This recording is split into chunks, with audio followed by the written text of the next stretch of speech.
Assalamualaikum warahmatullahi wabarakatuh. Allahumma sholli ala Muhammad wa ala ali sayyidina Muhammad. Abdurrahman bin Auf termasuk dalam kelompok sahabat As-Sabiqun al-Awwalun. Ia memeluk Islam pada hari-hari pertama Islam didakwahkan, yakni lewat perantaraan Abu Bakar As-Siddiq radhiyallahu anhu. Ia juga termasuk dari 10 sahabat yang dijamin masuk surga ketika masih hidupnya.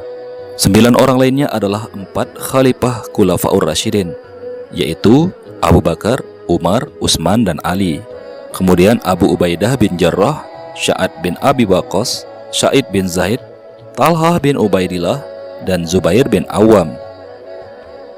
Abdurrahman bin Auf termasuk seorang sahabat yang selalu berhasil dalam perniagaannya, sehingga hartanya selalu berlimpah. Apapun bidang usaha yang ditekuninya selalu memberikan keuntungan, sehingga ia sempat takjub atas dirinya sendiri dan berkata, "Sungguh mengherankan diriku ini. Seandainya aku mengangkat batu, tentulah kutemukan emas dan perak di bawahnya." Namun kekayaannya yang berlimpah tidak menjadikannya takabur. Orang yang belum pernah mengenalnya, bila bertemu untuk pertama kali, mereka tidak akan bisa membedakan antara dirinya sebagai tuan dan sebagai pelayan karena kesederhanaan penampilannya. Pernah ia dipusingkan dengan hartanya yang begitu berlimpah, sehingga ia begitu gelisah dan tidak bisa tidur. Istrinya yang bijak dan penuh keimanan memberikan saran yang bisa menenteramkan hatinya. Sang istri berkata, "Hendaknya hartamu engkau bagi 3. Dengan sepertiganya, engkau carilah saudaramu seiman yang berhutang dan lunasilah hutang mereka. Sepertiganya lagi carilah saudaramu seiman yang memerlukan uang dan berilah mereka pinjaman. Dan sepertiganya lagi engkau pakai sebagai modal perniagaanmu."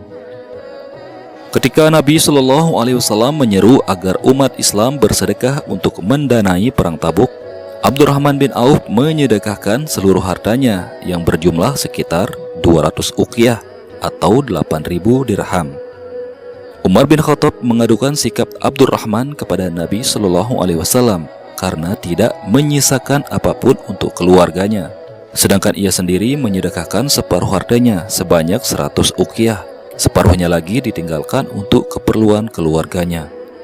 Karena pengaduan Umar ini, Rasulullah Shallallahu Alaihi Wasallam memanggilnya, kemudian bertanya, "Wahai Abdurrahman, apakah engkau meninggalkan sesuatu untuk keluarga yang engkau tinggalkan?"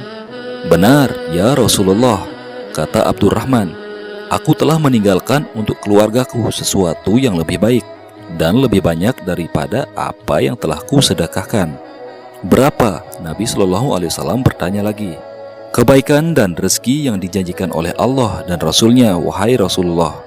Rasulullah Shallallahu Alaihi Wasallam membenarkan sikapnya dan menerima alasan Abdurrahman tersebut.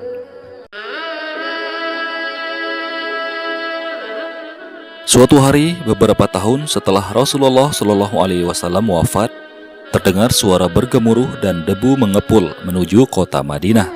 Seolah-olah ada pasukan yang sedang menyerbu kota Madinah.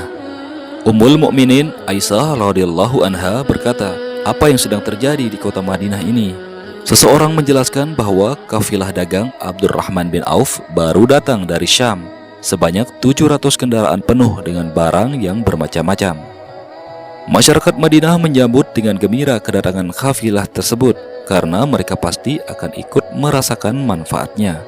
Mendengar penjelasan tersebut, Aisyah tercenung sesaat seolah-olah mengingat sesuatu.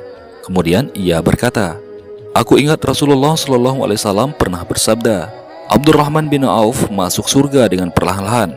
Ini yang mungkin dimaksud beliau."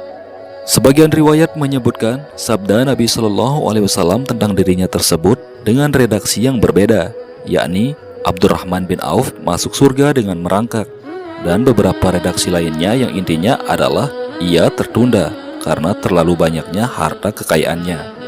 Walaupun ia memperoleh harta kekayaannya dengan jalan halal dan membelanjakannya atau mengeluarkannya dengan jalan halal pula, tetapi ia harus melewati hisab yang tentunya lebih lama dibanding sahabat-sahabat As-Sabiqun al-Awwalun lainnya.